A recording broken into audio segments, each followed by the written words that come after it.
We're basically just waiting for Starfield because this is VGC, a video game podcast with me, Jordan Midler, Chris Scullion, and Lauren Bergen. How are we doing, folks? Chris, how are you? I'm good. Kids started school yesterday, so kind of had that emotional roller coaster. That roller coaster being one of the kind of basic ones you get at a theme park, which doesn't really do a lot because it ended up being kind of straightforward enough going to school, and she was happy. So the end, no tears, no tantrums. It was pretty smooth sailing.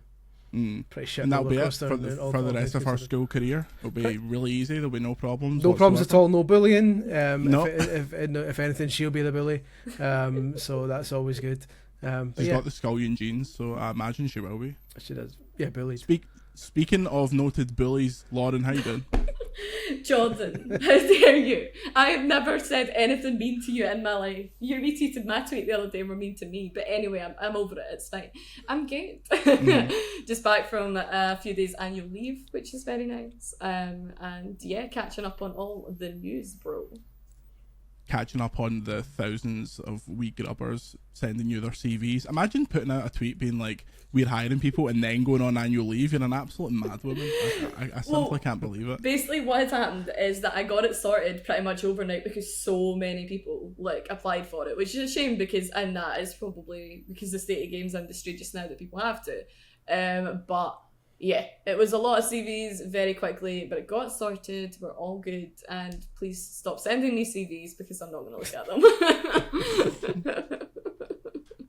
Chris's went straight in the bin. I know, I might have to jump out for a second, delete my CV. No longer needed. Chris, you can send me your CV anytime. That's okay. Thank you very much. I appreciate that. No problem. We'll get those network end millions one of these days. Before then, let's do some headlines. Story number one, Pokemon players disqualified from World Championships for using hacked Pokemon. The World Championships took place over last weekend in Yokohama, Japan, and saw thousands of players compete across several different disciplines like the trading card game, Pokemon Go, Pokemon Unite, and the most popular event, the Pokemon Video Game Championships, also known as Pokemon VGC. A naming convention that has never confused anyone to do with our website, but I think it maybe helps us in SEO. Who can say? It does. However, it definitely hinders us. It hinders us. I'm hearing from our podcast producer, Johnny SEO, that it does in fact hinder us.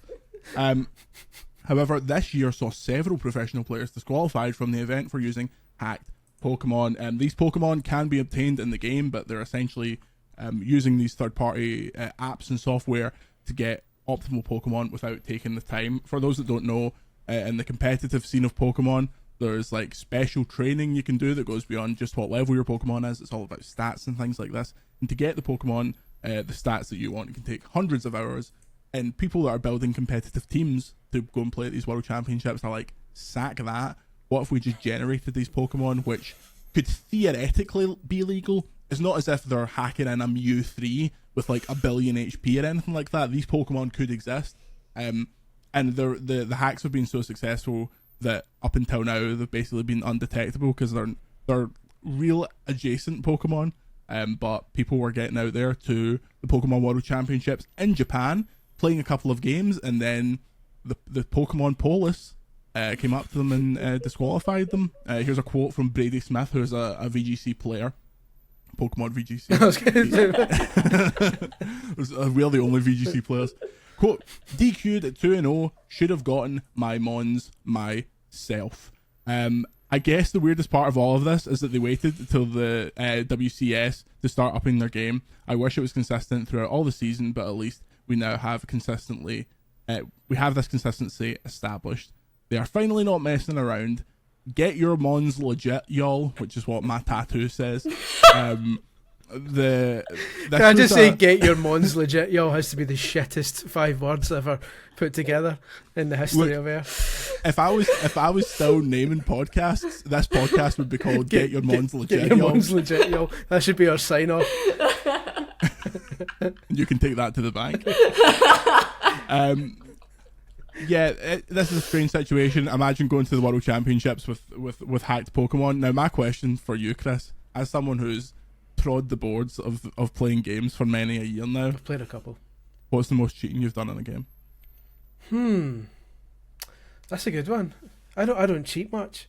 No, the only thing I've done that's questionable, and I can't remember if I've told this in the podcast before, I think I have, is that back in the Xbox 360 days, code would be, like, numerous copies of retail code would be sent to publications, and I used to live with a guy, Ryan King, who had a 360 and I had a 360, and we would each get a copy of the retail game like a week before it came out, and we would do all the online multiplayer achievements, because nobody was playing it online like a week before the game came out, so we'd do all the get 100 wins in ranked multiplayer, because we were the only two that were playing ranked multiplayer. So I suppose that technically that was cheating, but it was just for achievements. So that's about as outrageous as I've gone. That's disappointing. Lauren, massive cheater, famously. Man, I didn't come here to just be bullied. But it's okay. You've also not listened to this podcast before. Which is sorry, I've got a thick skin. It's okay. Nasty man can't hurt me. I'm just trying to think. I also am not really someone that cheats in games. Like, I remember obviously back when, was it Motherload that was the Sims cheat that got you all the cash dollar money? I think that honestly was like the only kind of times, that and Rosebud. Like, those are the only two times that I really actually used codes in games, because I'll be honest with you, like, I was never clever enough to actually go online and, like, Google cheat codes. Like, my brain just was, like, hot-wired to play the game as I should play the game.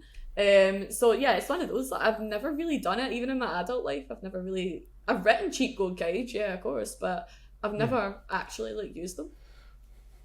And obviously people have a certain vintage, i.e. me, like remembers, like some of us still remember old cheat codes off the top of our heads, like from the 80s and 90s. So everyone knows the blood cheat for Mortal Kombat and how to summon a tank in Grand Theft Auto and all that kind of shit. It's just like, but those were never really like outrageous cheats. There's nothing like cheating other people. It was always just kind of cheating the game. Now all this multiplayer stuff is outlandish, I tell you.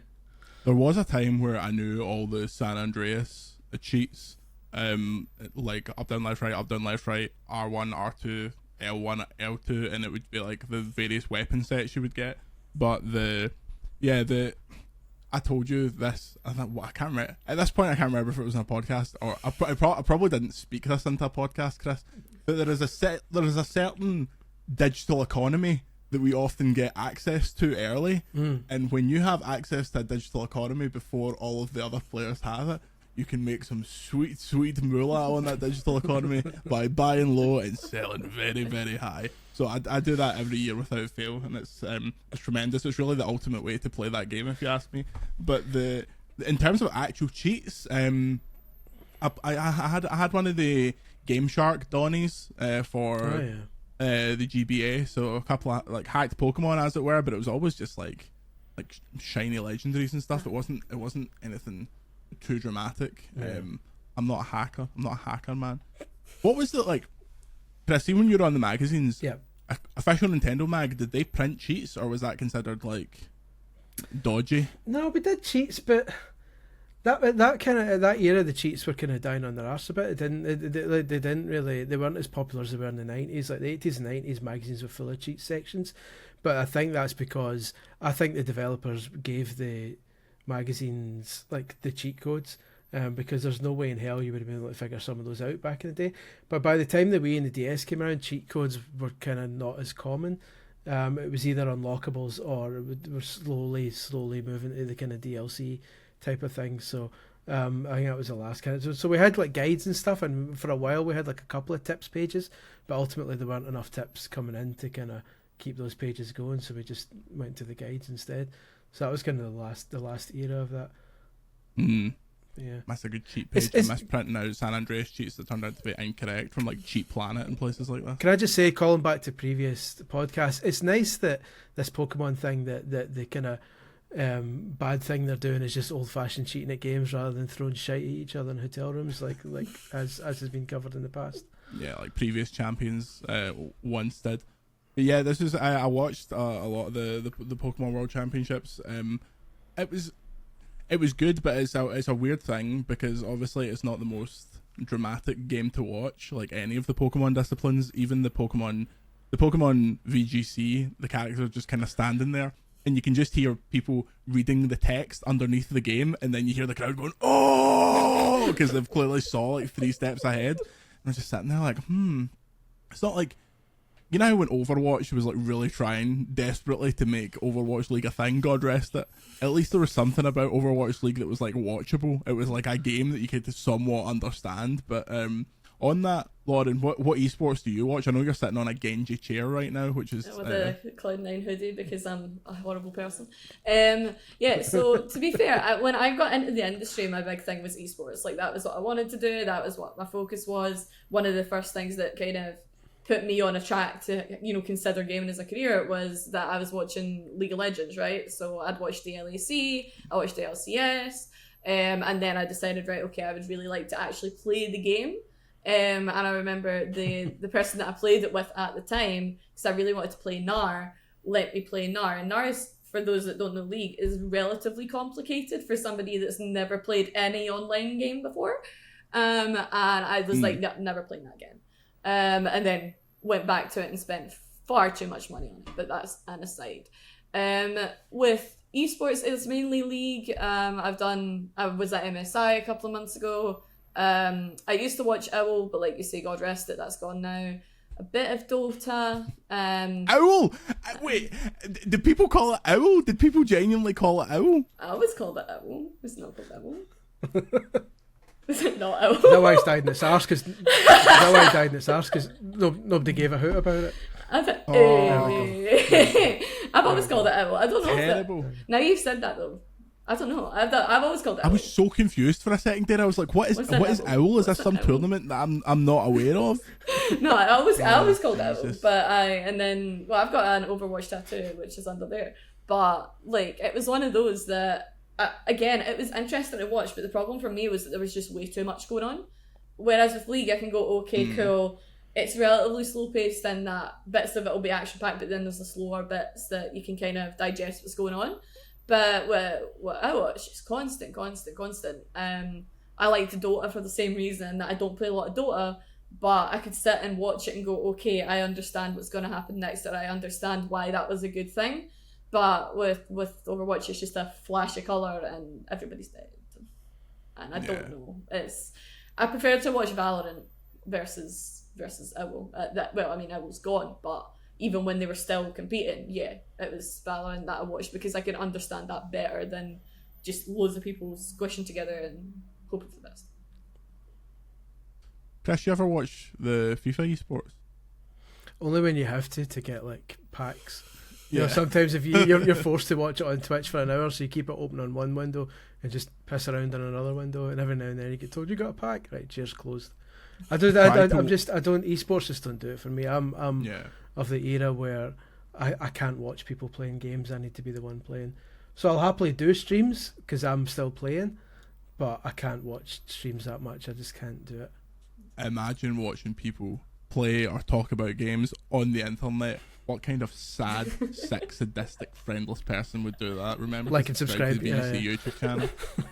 Story number 2. Geoff Keighley says this year's Gamescom opening night live is, quote, less about announcing new projects. Here's Geoff coming. The Geoff Polis is on the way. I actually just muted the mic because I was like, they're going to hear that. Sorry. Speaking to VGC. It's just Scotland, it happens. I was going to say, it's got East End of Glasgow, it's what happens.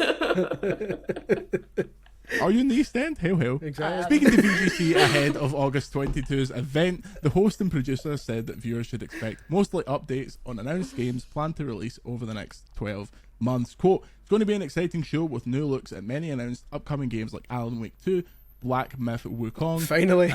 I know, everyone's buzzing. This year's opening night live is less about announcing brand new projects, more about giving fans updates on the biggest games.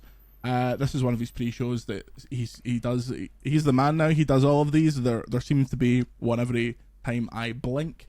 Last year's show was over 2 hours and featured more than 35 games. Chris, yes. Do you think this is a natural kind of? There's an ebb and flow to some of these shows being super announcement heavy and some of them being like this, but do you think that the audience will ever accept that, or do you think people will be like, oh, dead show? The audience never accept anything. Like it could be Shenmue 4 Final Fantasy VIII Remake, all the games everyone wants, a new F-Zero, Half-Life 3, and you'll still get someone saying, yeah, but where the fuck was Star Fox? So like, it's always going to be so people will never be happy. So I think Geoff Keighley is doing the right thing in tempering expectations, even though a lot of people won't listen to him and will still be complaining if there are no big announcements. But he may also be, this is me now, like totally backtracking on that. He may also be selling a dummy and like might actually have something big planned. And he's trying to make Have you everyone heard things? think, oh, Are you starting have to I? wicked whispers? Have I? Wink, wink. I have not. I've heard anything at all. But yeah, I think it'll be fine. I'm secretly hoping that there's nothing big because it means an easy night for us. But we'll see. Yeah, I'm just we'll massively see. selfish. Yeah. Get on that Gaming Leaks and Rumours. He's just dropped a massive hint there for what we know is happening at Opening Night Live. Wink, Geoff wink. actually gave us the whole show. Yeah, wink. A wink to the past. Am I right, Lauren? A wink to the past remake. You mean? Wink, wink, wink. That's Lauren, that's what gonna do you get us think in of these trouble. shows? I think it's You into interesting. them? Do you cover them for? Are you one of these up all night You into covering them them? for news? You into these? You into that? You Geoff into Keighley games? guy? You into games, pal? No, I pure hate games. Why am I here? We do cover them because it's news, right? And you know, as much as again I'm with Chris and that I'm very very happy to hear that there's nothing massive going to drop that we don't that we don't expect.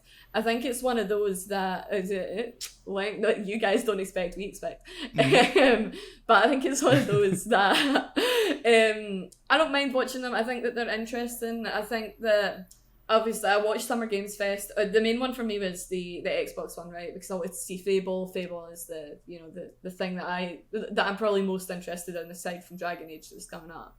And I think that it is important that you need to take a look at the games industry as a whole. Gamescom in itself is probably relatively quiet versus like last year where they had a bunch of new games that they were announcing and this type of thing. At the moment, the big things that are coming out are the big things that have been coming out for the past X amount of years that you've been wanting to hear about. And I think that this year we're going to probably see, at least by the end of the year, it'll be some sort of resurgence in that, so we're going to start seeing the new titles. But at the minute, I think it's mostly going to be the fact that Starfield's coming out, Armored Core 6 is coming out. All of these big boys are coming out as Gamescom kind of drops. So I'm not shocked that Gamescom isn't going to be a massive, massive deal immediately. But I definitely think when you get the Game Awards and stuff, that's when you're going to start seeing more actual new announcements. Because most things at Gamescom, realistically, have been announced so far. Yeah, and that is the thing. Is there's another one straight after the busy period, so it's kind of beholden on some of these companies to just wait. But yeah, I'm looking forward to it. It's came around very very quick. See, if I was Keighley, and this is definitely not how it works. Before people assume I'm making allegations here, if I was Keighley and I was running a Gamescom show, and somebody came to me and says we're going to announce a big game, by the way. See, if I was Keighley, I'd say, fucking leave it, mate. Wait for the Game Awards. That's mine. wait for matchup. Fucking leave it, mate. Keighley's catchphrase. I'd just be like, leave it for mine, pal. Leave it for the big show. Well. I think it's a weird situation wherein Geoff has to come out before like all of these shows to kind of set an expectation of like, I mean, it's somewhat self-inflicted in the fact that he is the Donnie that had Elden Ring. He's the Donnie that's like Mace with Kojima, so he's got all this. There is this expectation of like him holding kind of holding court and holding all these big announcements. But yeah, I think I want to see as much Alan Wake 2 as they'll physically let me, so I'm quite happy. I'm not sure what Black Myth Wukong, is that the one that's the PlayStation thing? Black Myth Wukong, everyone's favourite. Oh, it's the monk, the one he plays a monkey or something like that. He's monkey adjacent. He's got monkey like simian. He's simian in nature. He's simi-ish. Oh, it's based on Journey to the West, so it's like what's that game called? Enslaved Odyssey to the West. That was a good game. Was it based on that? Oh, suddenly I care. Yeah. Okay, I'll give that a go. Yeah, it's looks interesting. Too many games. Speaking of too many games, do you know what game's going to come out and be the biggest game in the world? What game's Hyenas. Sega says Hyenas has been challenging and it's adjusting the business model. The game was announced last June. It's a robbery and extraction multiplayer shooter. in development at Creative Assembly, and it's going to be on PC, Mac, current and last gen consoles. At the time of the announcement, Creative Assembly said the game won't be free to play. Sega Sammy executives, I love it when they call it Sega Sammy. Yeah. It feels much more official. Were asked if they could provide an update on the game, such as the business model and expected impact on earnings during a Q&A session after the company's quarterly earnings. Quote, "We are unable to talk about this title because the details have not been announced at this time. As this is a challenging title, we are striving to improve its quality towards the release on the front line of development. We are also making final adjustments to the business model in parallel." So this game's going into closed beta and it will be publicly playable at Gamescom. Lauren, you cover PC games, which are absolutely hoaching with stuff like this. There's a million shooters. There's a million free-to-play shooters. Can a game like this ever come out and ask 50 quid of your money ever again, or does it have to be a free-to-play with a model? I think that it's really, really difficult to launch any game like this at the minute, to be honest with you. The thing with Hyenas is that Hyenas feels slightly counterproductive in that it's like, that eat the rich type of thing, but then you need to pay for it. And I think that was something that, do you know what I mean? Like, it's a weird conundrum of like, the whole thing is, even if if you make a game like that, you need to just not charge for it, and you need to not charge anything, because it's two conflicting ideas that I think people hate. And we had a look at it at Gamescom last year. It is a weird sentiment that I think it's a video game that nobody really asked for, and I've not seen much hype around it. I definitely don't think you can charge 50 quid for something like that. I think the problem with going free to play though is you end up like the Vampire the Masquerade Blood Hunt, right, which was that free to play battle royale that died within a year because they can't fund it. So I think you definitely need to ask money for something, whether that is through a microtransaction system or it is upfront to make sure that your game goes and it reaches an audience. But 50 quid is hefty, and I personally don't think there's enough hype to merit charging money for it, to be honest with you.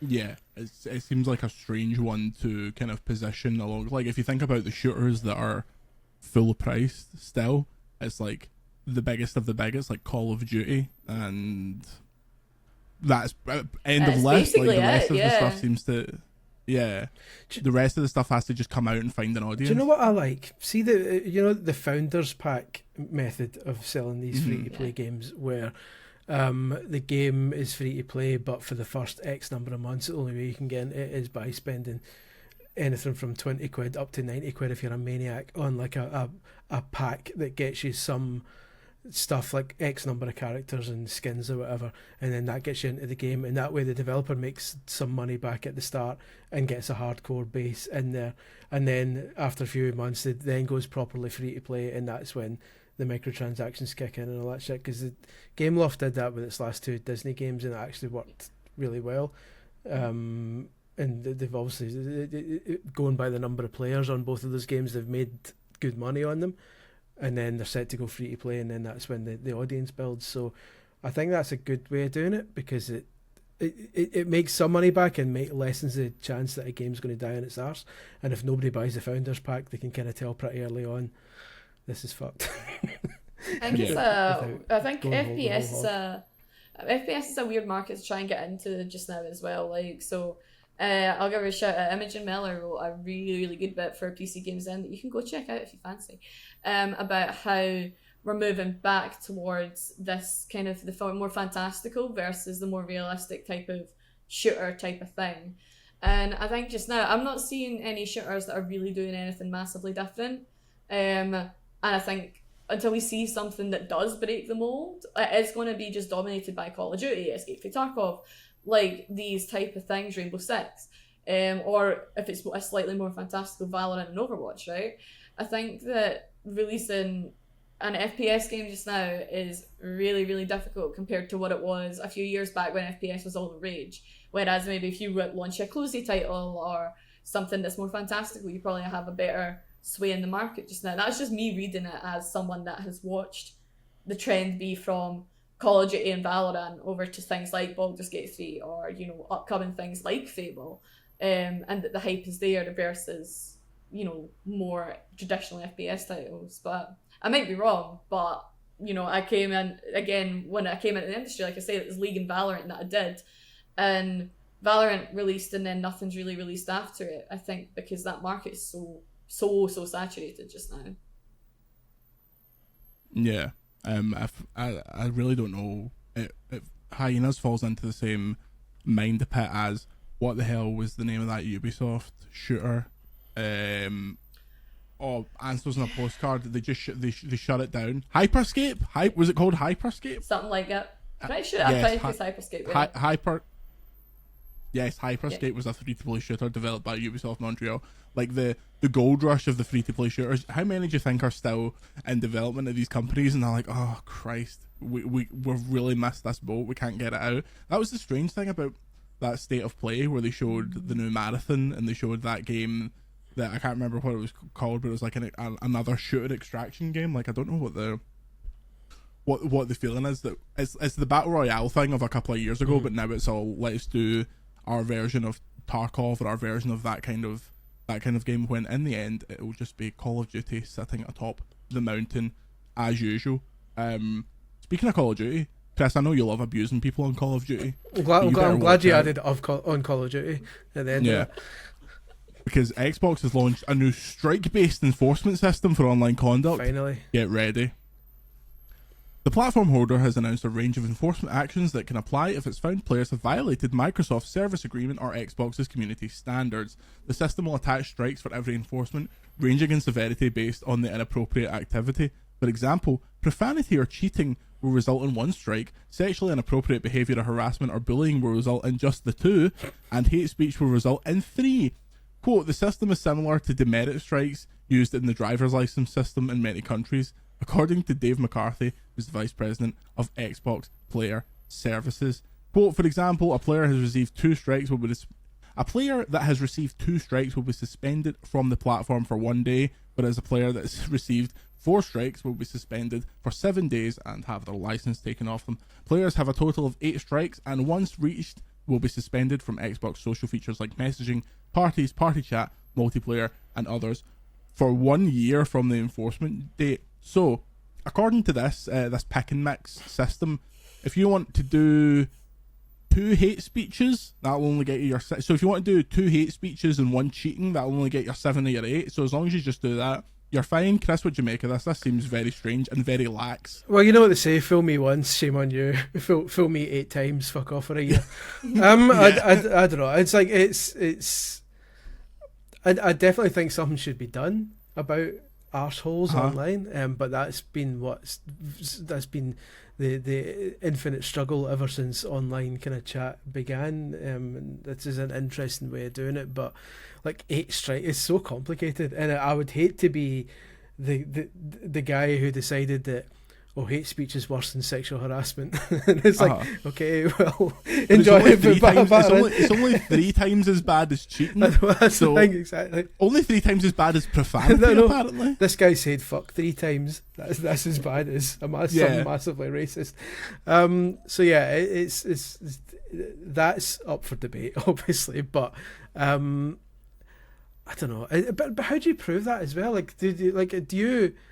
How strict are they going to be? Is someone seriously going to take a recording of someone saying fuck and send it to Xbox and saying look, and then Xbox going take a seat out, mate?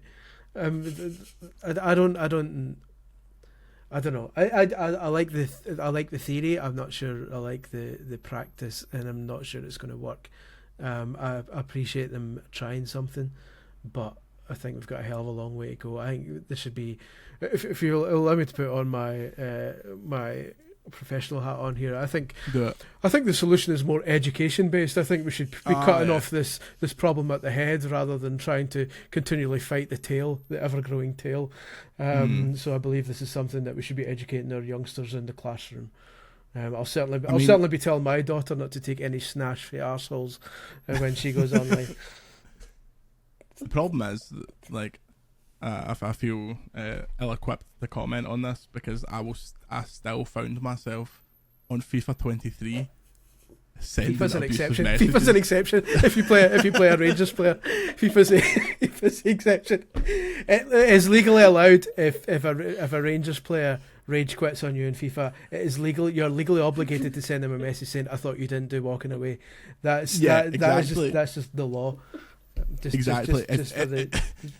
If you go into Ultimate Team and you face somebody that's called like Big Jock New 60, let's get stuff down your like you're give them both barrels. They deserve it. If you face somebody that's called like follow Lundstrom 1690 or whatever, you're more than welcome to log on to their account and send them. This is a VGC promise. If you face someone in FIFA with a Rangers badge, we give you full permission to say whatever you want to them. Just give them both barrels. Yeah. Record your voice of you singing a Celtic song and send it to them. If you're playing FIFA and the Rangers badge appears, you can preemptively God rest them, because you're like it's just do what you want. Do what you want. Yeah, just send your club died 500 times in a row. I like how we're still trying to build an audience, and we've just removed half of Glasgow. That's a key territory. I don't want that lot listening to this podcast. Fair enough.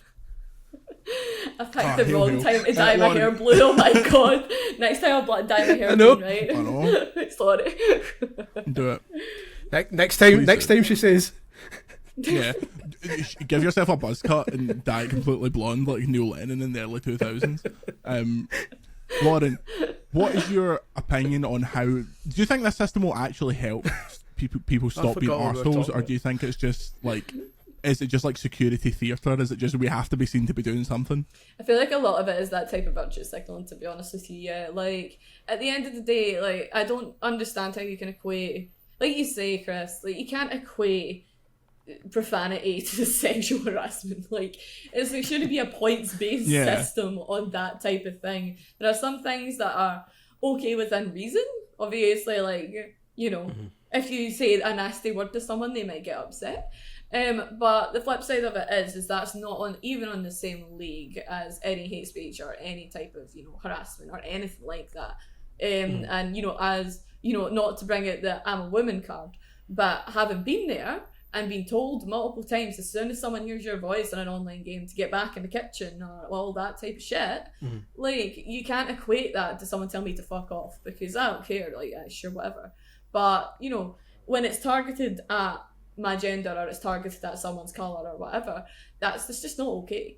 And I think that when you get to that level, that should just be a ban. Like, you know, most other games, when you look at it, have a system that bans you immediately for stuff like that. And Xbox, one of the leading, you know, one of the biggest retailers in the world, chooses to do it in a weird points-based system when every other game does it, that's a permaban immediately.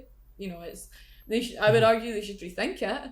Like, you know, like you said, Chris, at the end of the day, there is a case of something needs to be done about it, but that's, in my opinion, not the way that you do it. Yeah. This might be an extreme opinion, right? Okay. But seeing the age of digital games and things like this, things of this nature, I think if you get banned for something like hate speech, they should just take your games off you. They should just ban you from getting into your digital library. That'll learn you. Or start with like a 1 week ban, and then like see if you keep doing this, we'll just take your games off you. Read the licensing agreement. We can do what we want. Start with Wii games, just so they know you're not messing around. So like the first time you swear Wii games off time you swear they take away Killer Instinct, and then they go, I know you don't play that anymore, but just so you know, if you ever feel the need for it, it's away. Next to Battletoads, and like work your way through the Rare remakes, and then move on to like the serious Chris stuff. String will be absolutely furious. That's the only game he plays. Until eventually, like when it gets too far, it says, right, I'm sorry, Call of Duty's away. Yeah, I mean that would be the game that would really hurt the majority of the people that this law affects. Pretty much. But when we come back after this break, we're going to be talking about the number one shagging game of the year. Baldur's Gate 3. See you in a minute. And we are back. Look, folks, I said I wasn't going to play it, but I was a liar. Baldur's Gate 3, we talked about it last week. I made fun of Ryan Easby. I told him that he was a wee VL for sitting playing this game where you just make your action figures kiss each other. But honestly, it's the sound of the summer. So, Baldur's Gate 3, RPG, kind of turn-based combat, but that is the most irrelevant, boring part of the entire game. The whole thing is the relationships between these characters and the way that you can approach things. So I started playing it with my girlfriend watching, and we're like, okay, we'll play a bit of this. Everyone's talking about it. I don't know if you've been on X. Chris, I don't know if you've been on the Musketeers X platform recently. I frequent it, yeah. People are going mental over this Baldur's Gate 3, and I was like, okay, I need to know. If people are saying it's better than Zelda in Game of the Year conversations, I need to know. And while I think that's a ludicrous opinion, and that's coming from me, noted Zelda hater, it is very impressive. So we played an hour of it, and it's like, okay, I need to go on with other things. I've got another review game, not that one, but I've got another review game to be dealing with. And then played a couple hours of that, and then my partner was like, you're going to stick on Baldur's Gate? Going to stick on Baldur's Gate 3? Because just listening to these characters... You're like, no, I've got a review to write. Fuck off. No, I'm playing Pac-Man 4. He's got some points for that Xbox listening. Exactly. Yeah, I know. It's so PlayStation code, please. I can't review the Xbox one for reasons. My Xbox is busy. Lauren, have you played much Baldur's Gate 3? According to PC Games N, it's the only game that's ever been released because there's absolutely nothing else on that website at the minute. Like I said, I was on annual leave. It's alright. I've got some League of Legends for you later today because that's so much better. Brilliant. Yeah, I know, we love League. It's I've been playing way too much of it. That was my annual leave, I'll be honest with you. It was like, I was the same. It was one of those games that I was aware of in passing. I've played D&D before, and I was like, oh, do you know what? Like, sure, we'll give it a go. Why not? Like, I didn't really expect to be that engaged with it, but then our lovely hardware editor Sam had said that it was very much like Dragon Age, and Dragon Age, there's posters, there's two of them up there behind me that are Dragon Age, and it's one of my favourite games of all time, right?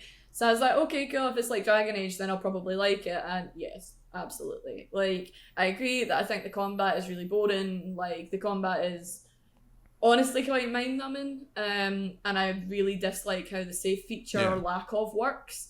I just think that the fact that it doesn't save anything is really, really frustrating.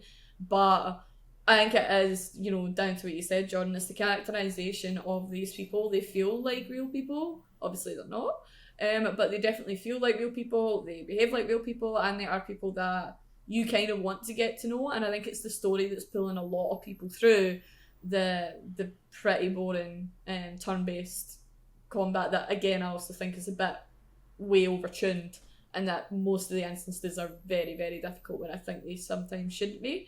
And I get that games journalists can't play video games, but I genuinely think that having played the game across all the difficulties, the combat is overtuned.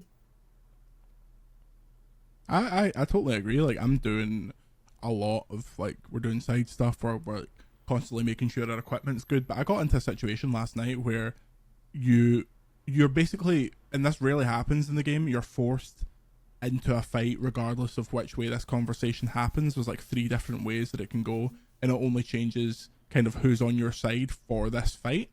And it starts off and you roll for initiative, and at the top of the screen will show you like what turn order is going to happen. One of my guys was at the front, who's always at the front because of an ability he has, and then it's like 9 people, so all my characters are basically instantly dead, and it's just not fun to not have a shot. It's not fun to just be instantly killed. And it's weird because the whole thing is like, most situations you can talk your way out of, or there's like a funny thing you can do to get around this, but when it comes to the combat, I'm always just like, oh, can we get past this bit? I just want this bit to be done so we can go back to the camp, or we can go and find a new person to talk to. More importantly, but Lauren, this game's got, honestly, right, we need to have a conversation about the way people talk about shagging in video games, okay? Okay. Let's be grown up about this for 5 minutes. Cool. Let's be grown up, he says, introducing it with the word shagging. Okay, hit me. Let's go. Films. See when a film has a sex scene in it? It's brilliant, That was the biggest... That was the biggest news in the world when you were like 14. You were like, oh, see, if you go and rent this film, you might see a bit of... It's no good when you're watching a film with your mom and dad on, you need to cover your eyes and pretend you don't want to see it. Well, exactly. But people treat video games like this still. We're all old people, and just because there's a lot of shagging in this game, people are like, let's talk about it on Twitter. Let's see. Oh, have you seen the bit where you get to see some? Oh, you can take their clothes off and you can see their dongle just hanging there, and it's like, yeah, I mean. It's got all the actual sexuality of like undressing Barbie and Ken dolls and just going, oh, look at them, they've got body parts. It's just strange to me. Also, I've obviously pursued every sex scene I could for scientific reasons, for guide writing reasons, obviously, for guides that shall never be written. But I can't believe we're still at the Mass Effect stage of in-game sex scenes just looking like 2 bits of plastic going like I'm making a rubbing motion for audio listeners. I'm just rubbing my hands together. Lauren, as far as that element of it, do you think it's a bit overblown, or so are you like me? Are you so to speak? Are you like me? Are you just every single time an option comes up, you're like, right, press X to pump? Press X to pump should have been the name of the podcast, to be fair. Yeah. But there's a few names of this podcast going around now. Yeah, I think it's one of those, right? So like I say, I played Dragon Age, right? This is not new to me. Like, if you all had played Dragon Age Origins, you could sleep with anyone and everyone. And when I was like 14, I was like, I went to an all-girls Catholic high school. I was like, whoa, that's so cool, bro. So, like, to me, that at the time was like, whoa, that's... if my mum comes in, like, I'm in trouble. Especially because all-girls Catholic high school, and I was trying to date Morrigan, right? So I was in big trouble. Yeah. But when it comes to this, like, yeah, you're right. I don't really see... I get it, the characters are incredibly alluring and whatever, but... it's not anything that I've not seen before. Like you mentioned Mass Effect. Like, I think it's still at that stage. Maybe it's a bit more in your face, and it's certainly more part of the campaign than the romance things were in Dragon Age. But yeah, I mean, it's funny to talk about sex on Twitter or X or whatever it's called. That's make it XXX. That's what people do. Yeah. Like, and it's it is such a fundamental part of this game. Maybe that's why it's really in the forefront of Twitter's mind, but to me it's not anything I've not seen before in many ways, and yeah, just can't go over it. Like, unless Astarion dumps you, then don't go over that, then just cry for the rest of your life. Oh, I hate Astarion, man. I leave him at the camp constantly. He's a wee bitch. He reminds me of Jasper for the Twilight series. Don't start me on Twilight, come on, I'm 40 years old. Look, Twilight. I mean, fucking chase yourself. Twilight. those films I get dragged. No, they are bad. I get dragged to. See part one of the last one. I get dragged to the last couple. Breaking Dawn. See part one of the last one, which is like they basically fucking play chess for 3 hours, and then it's like the end. What are you talking about? Just cut the hour of chess out, and you could have made that one film. And that weird CGI baby at the end. Oh, see, if you've not seen it, Google what the baby originally looked like, because it was a puppet. It's a puppet. There's one for the kids. Looks like a train spotting baby. The Twilight films are not bad. They are. No, they're bad. They're bad. They got a bad rap at the time. They got a bad rap at the time because it was media for wee lassies. But the first one's totally fine. The last one, when Carlisle gets his head pulled off, one of the funniest moments in film history, and it turns out all to be a dream. Nothing wrong with that. Team Edward. They have a big battle sequence at the end, and finally, I was at pictures falling asleep, and I went, "Oh, wait a minute, people are getting leathered now," and they're like people heads were getting pulled off. I was like, "Yeah, finally, it's good." And then it just goes, "Oh, actually, that was a vision of what could happen. What we're actually going to do is none of that, and we're just going to be boring as shite." I was like, "Oh, okay, so the one cool thing never happened. All right, see you later." You see, Chris, the Volturi had to try and destroy Renesmee because they worried that she was going to be an immortal child. And then an immortal child, insatiable, destroys villages, these immortal children. So when Arrow and the rest of the Volturi went to fight the Cullens and the wolves and the rest of the kind of miscellaneous vampires that they'd all brought together, Alice, who has the worst haircut in cinematic history, holds Michael Sheen's hand and shows him what would happen if they fought. And Michael Sheen would have got his head cut off, so he goes, No need to fight today. It's okay. Let's all be friends. When was the last time you saw a film and it was like, let's all be friends? There's something to be said about that. Am I wrong? Drop a bomb on forks and start again. Speaking of bombs, I saw Oppenheimer. Oh, did you? I would rather. Speaking of bombs. First 2 hours of it, thoroughly enjoyed it. For the last hour, me and Laura were looking at each other like, I'm going to get out of here. It's too warm. This is going on for too long. Sitting looking at my phone. Time's going backwards. It's too warm. It was so realistic. It was absolutely The radiation, bro. I know. Cillian Murphy's eyes are going in two different directions. His face is fucking completely white. And I'm like, oh my god, he's already dropped it. What can possibly be left to talk about? There's going to be that extra out the head. He's like, I shouldn't have dropped that. That is basically it. It was like that was like shite, wasn't it? The 3-act structure that Christopher Nolan poised was: doesn't he want to build it? He builds it. Builds it. Drops it. Doesn't he want to drop it? Regrets that he dropped it, and that is it.